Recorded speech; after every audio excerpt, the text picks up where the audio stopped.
আগের দিন একাদশী ছিল আর আজকে হলো দ্বাদশীর দিন সকালবেলা ঘুম থেকে উঠে স্নান টান করে পুজোর জোগাড় করে দিয়েছি আর দাদু পুজোটা করে নিয়েছে। তারপরে প্রসাদীগুলো সবাইকে ভাগ করে দিয়ে দিয়েছি আর এখন চলে এসেছি মন্দিরে। আর মন্দিরে তো সকালের আরতি আরম্ভ হয়ে গেছে। বাড়ি এসে দেখছি মা এখানে শাক তরকারি বানাচ্ছে আর বাপি আমার জন্য নিয়ে এসেছিল নিরামিষ পেটাই পরোটা। আজকে যেহেতু দ্বাদশী তাই তো নিরামিষ। আর এখানে ভাইয়েরা খেলা দিয়েছে, আজকে ক্রিকেট খেলা, 16 টিমের মধ্যে খেলা হবে। আমাদের মন্দিরের সামনে যেই মাঠটা আছে ওইখানেই খেলাটা হবে আর কি।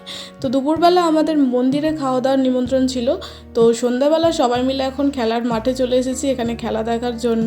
আর যারা খেলায় ফার্স্ট আর সেকেন্ড হবে তাদের জন্য এখানে খাওয়ারের ব্যবস্থা করেছিল বাপি। এখন চলে এসেছি পিসির বাড়ি, পিসিদের এখানে মহোৎসব হচ্ছিল আর আজকে মহোৎসবের শেষ দিন। তো এখানে সবাই মিলে এখন হরিনোট দিচ্ছে আর হরিনোটের সাথে এখানে অনেকগুলো দেখো লজেন্সও ছড়াচ্ছিল। তো এগুলো পিসি কুড়িয়েছিল আমাকে দিয়েছে। তারপরে পিসি এখানে সবাইকে এখন খেতে দিয়ে দিচ্ছে। এখানে বানিয়েছিল লুচি, আলুর দম আর ছিল চানা। তো এখন খাওয়া দাওয়া করে এখন বাড়ির দিকে যাব। আর দেখো আজকে খেলার উইনার হয়েছিল আমার ভাইয়েরা, ওদের খুশিটা জাস্ট দেখো। তো চলো টাটা।